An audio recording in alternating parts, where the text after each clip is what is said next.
So welcome to the Backwoods Gourmet. Today I got a great catch, clean and cook video for you, and a great dish I called catch cakes. So stay tuned.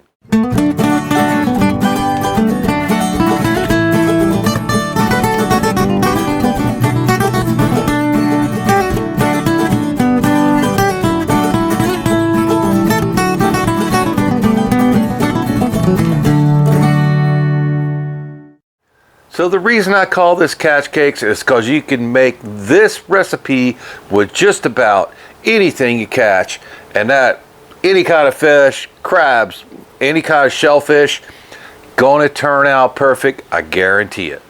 All right, so we're out in the outdoor kitchen getting ready to cook, but let's cut away right now. I'll show you a little bit of the catching action.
Got back home, got those fish all nice and iced down. Let's go ahead, take them to the cleaning table. Hey, and we're going to try out this great new DALSTRONG knife, brand new series from them for the fillet knives. So if you'd like to check that out, please check out the link below. Going to give you a great discount, and I really love these knives. Hey guys, so we got 14 today.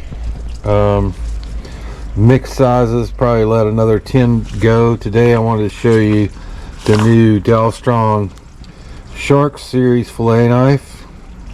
So it comes, it's got a, sportsman style sheath with it, with the belt, loop on it, so you can keep it on your belt if you're out and about. 2 faux leather straps holding in there. It's a beautiful knife. Okay, rubber grip, got a finger hold right here. It's very similar to a Bubba blade. I'm going to say that it's much stiffer than a Bubba blade. That's what I like. I like a stiffer blade on my fillet knife. Helps me hold it down there by that backbone, especially on bigger fish. Alright, let's dive into them, see how the DALSTRONG works.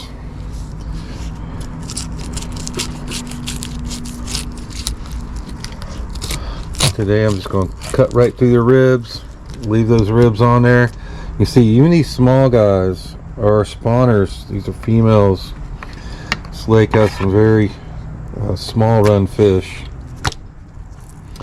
I would need a lot of lakes that fish wouldn't even be big enough to be or old enough to be spawning already, but today we're just gonna get them rough cleaned, the sides off of them. We'll worry about rib cages and all that a little bit later, but the fillet knife works great.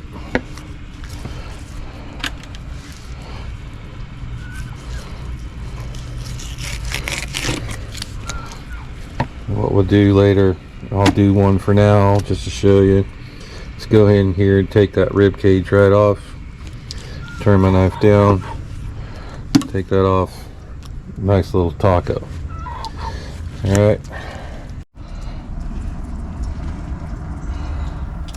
So that was our first trip down the Nunes Lake down in near Gainesville, Florida.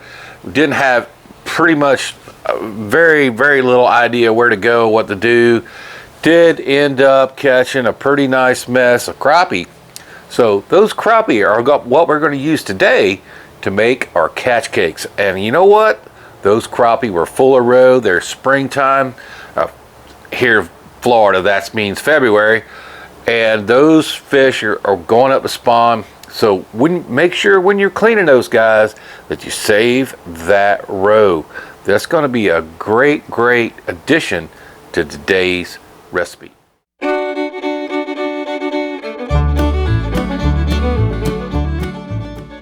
So here's what you're going to need to make this recipe. I got my fish fillets here, and whatever you got, just make sure it's bone free. Okay, I made sure I went back, felt these guys really well, made sure there's no bones. This bag only had a little bit of the roe. Last ones had a lot, but anyway, that's just how they ended up getting packed up. You're going to need some, for the first part of this, you're going to need some sugar and some salt. Then the rest of the dish, you're going to need milk, butter, some seasonings, good Cajun seasoning or spicy seasoning. I'm going to use Fire in the Swamp from Seminole Swamp Seasons, some Old Bay, absolute necessity, an egg. You're going to need some shallots, that's about 1/4 cup, some garlic, and some homemade breadcrumbs. Don't use that junk out of the jar, okay? Just take a couple, 3-4 slices of bread, put in your food processor blender, chop it up. You need soft bread, not those old dried up crumbly stuff out of the can, okay? If you want to make this right.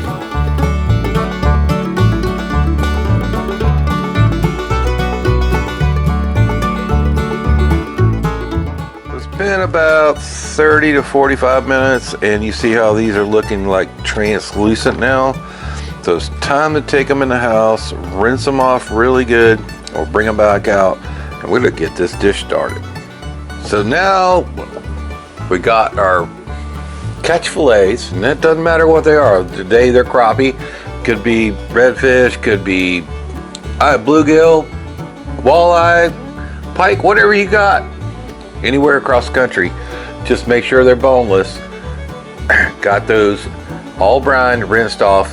Now I'm going to show you how we're going to poach them with some butter, milk, and garlic. So today I'm going to pull off a pan from the wall, this old Wagner. So we're going to be making this on almost 100-year-old pan. So we'll snatch it down, go put it up there on the burner on very gentle heat.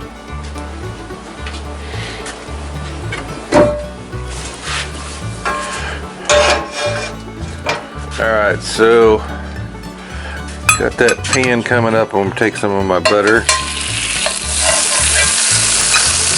Got a little hot fast, so stick it over here off the flame. Let that calm down just a sec. Worst time of day to film out here, guys. Sorry about any of the shadows.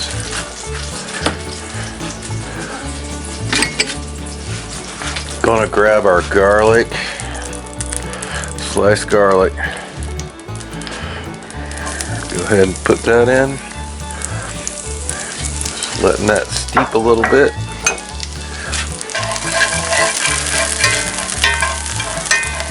We just want to slightly soften this garlic. We slide it back over on the fire now.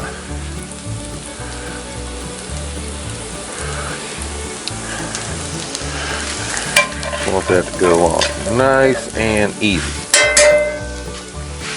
If you think it needs a little bit more butter, go ahead. Put a little more in there.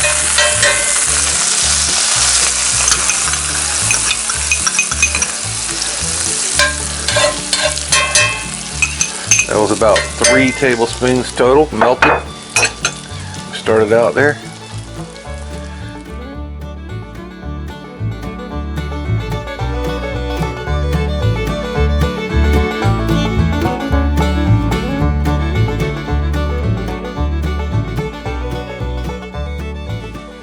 Alright, so now that garlic's toasted just a little bit, go ahead and put in about a half a cup of milk. Give that a little stir.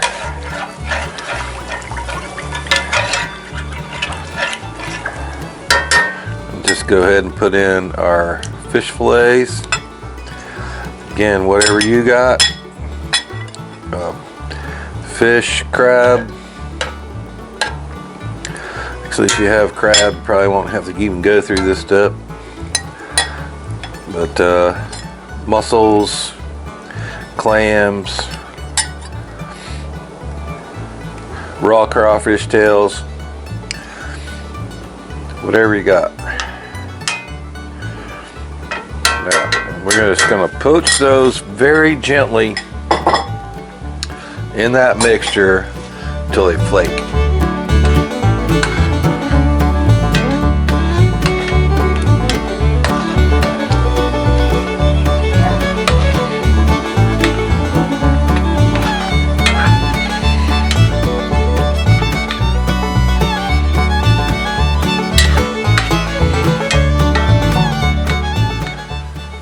Alright, so this is done.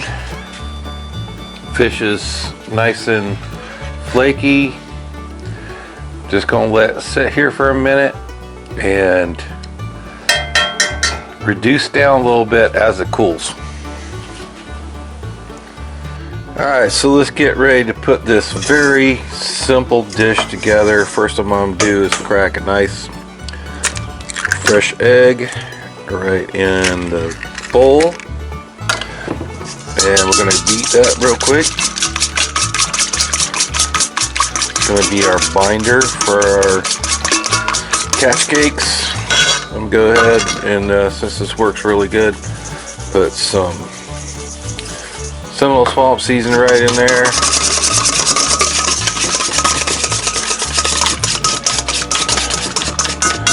Blends really nice.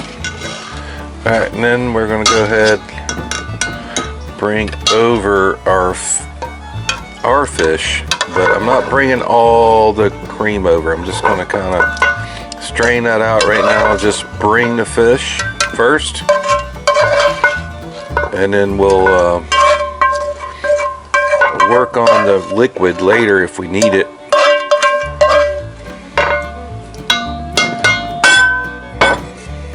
Drop a little bit. And the reason why we did that brine is to firm that up and keep it from breaking apart so much. Old Bay, about a tablespoon. Alright, now breadcrumbs. I want these breadcrumbs to be about 40, 60. And gonna play that by eye. First of all, we need to break those, kind of break that fish up a little bit.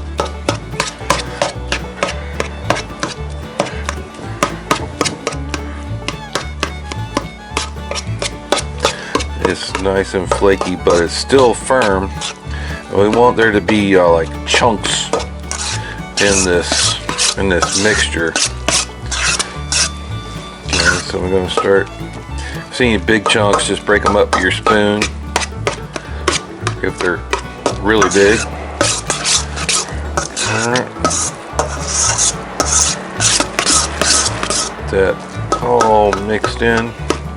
And we want this to be chunky. Okay, and you don't want it to be too much bread, you want it to be mostly fish. I'm going to go ahead and put just a little more breadcrumbs, about another handful.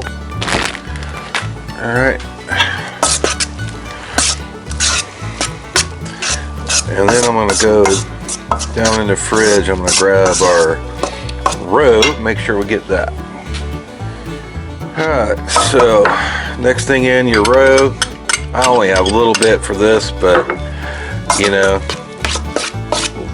the test I did, I had a lot. I thought I had more in this bag, but definitely put your roe from your crappie or, you know, anything, and then right into that, going with our shallots.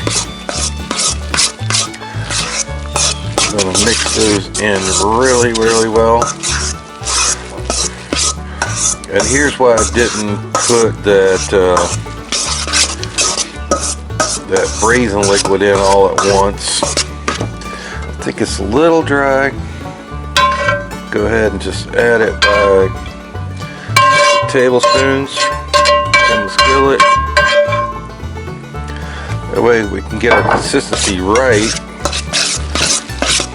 because that bread is going to be soaking up that moisture.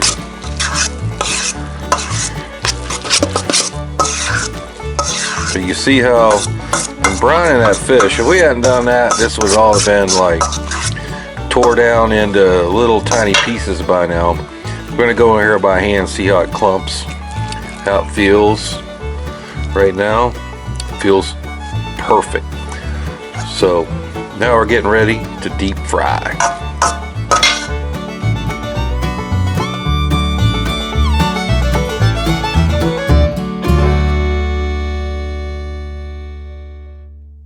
Here and grab a nice little handful. Gonna make these cakes up, these catch cakes.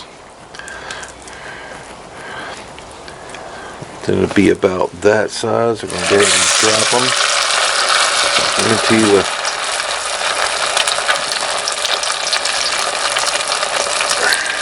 peanut oil in the Dutch oven.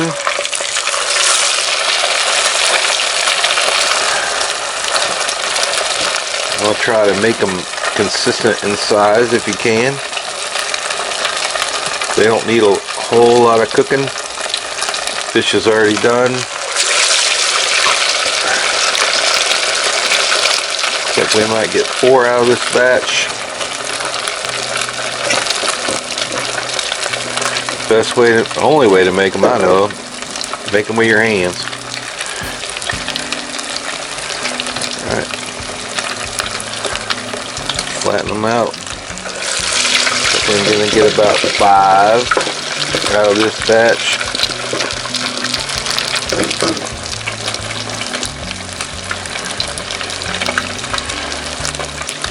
They're going to cook really fast, alright guys, because we got the egg in there.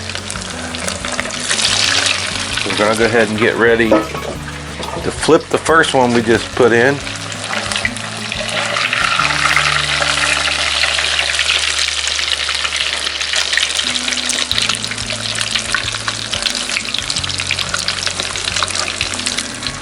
Grease was pretty hot, even though I had it down on a medium.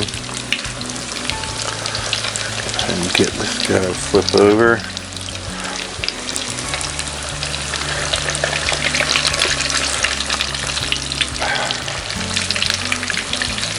Cooking part takes hardly no time. So I'm gonna go ahead and turn the fire off. It's pretty hot. All right, let's serve this up for you guys. Nice fresh spinach leaf right from the garden. I like these dark brown ones. Really, really nice caramelization going on there. And just for final garnish, a little Old Bay across the plate. There you go. It's catch cakes.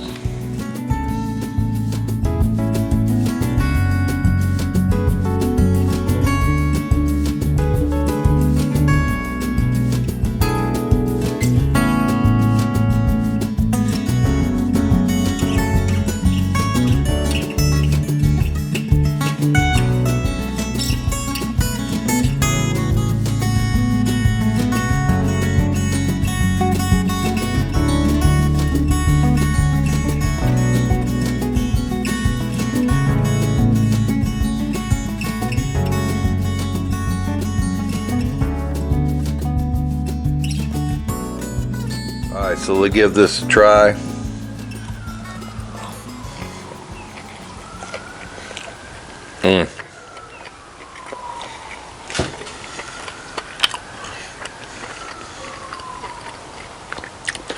If you've ever had Eastern Maryland crab cake, very, very similar. Moist, juicy inside. Got that sweetness. And I don't care what you make this out of, it's going to be awesome. Got that little bite of heat in the back from the Seminole Swamp, Fire in the Swamp. Awesome, awesome entree. Try this with your next crappie catch. Hey, and if you got that roe, make sure you save it. Put it in here. It's going to make it even more awesome. Hey, thanks for watching Backwoods Gourmet. If you like what you're seeing, please smash that like button right down there for another great Backwoods Gourmet video. It's gonna be right over there, and for a whole playlist of catch, clean, and cook videos, be right up there. We'll see you next time.